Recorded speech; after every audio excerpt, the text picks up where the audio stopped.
आमदार आणि मंत्री होण्याआधी मी एक हिंदू आहे. सनातन धर्माची बाजू लावून धरणे म्हणजे आग पेटवणे नाही. मला मुख्यमंत्री फडणवीस यांनी कोणती तंबी दिलेली नाही. याउलट मी मुख्यमंत्र्यांच्या लाडक्या यादीतला मंत्री आहे, असं स्पष्टीकरण मत्स्य खात्याचे मंत्री नितेश राणे यांनी दिलं.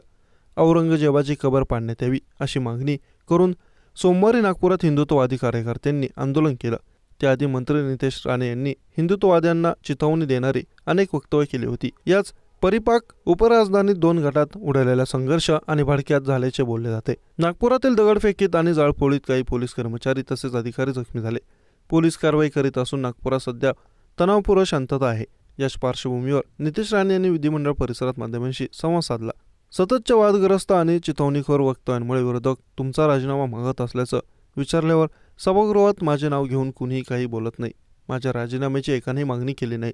विधिमंडळाच्या पायऱ्यांवर 4 लोकांनी आंदोलने केली तर त्याने मला काही फरक पडत नाही.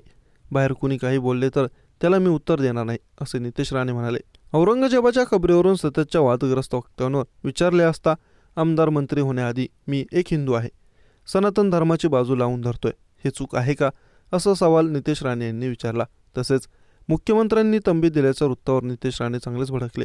मुख्यमंत्र्यांच्या यादीतील मी लाडका मंत्री असल्याचं ते म्हणाले. मुख्यमंत्री फडणवीस यांची भेट घेतली. येत्या गुरुवारी स्नेहभोजनाचे आयोजन केले असल्याने त्यांना निमंत्रण देण्यासाठी मी त्यांना भेटलो, असे नितेश राणे यांनी सांगितलं. नागपुरात घडलेल्या घटनेबाबत विचारले असता ते म्हणाले, आंदोलनाचा अधिकार प्रत्येकाला आहे, पण कुऱ्हाडीने पोलिसांना हल्ला केला हे कुठले आंदोलन? असले आंदोलने आमचे सरकार सहन करणार नाही. पोलीस कायदा सुव्यवस्था राखण्याचा प्रयत्न करत होते, त्यांच्यावर हल्ला का केला? आंदोलनाच्या ठिकाणी ट्रकभर दगड कुठून आले? महत्त्वाचे म्हणजे विशिष्ट धर्माचे लोक गाड्या पार्क करतात. काल तिथे गाड्या पार्क करण्यात आलेल्या नव्हत्या, त्यामुळे ही घटना पूर्वनियोजित असल्याचा वास येतोय.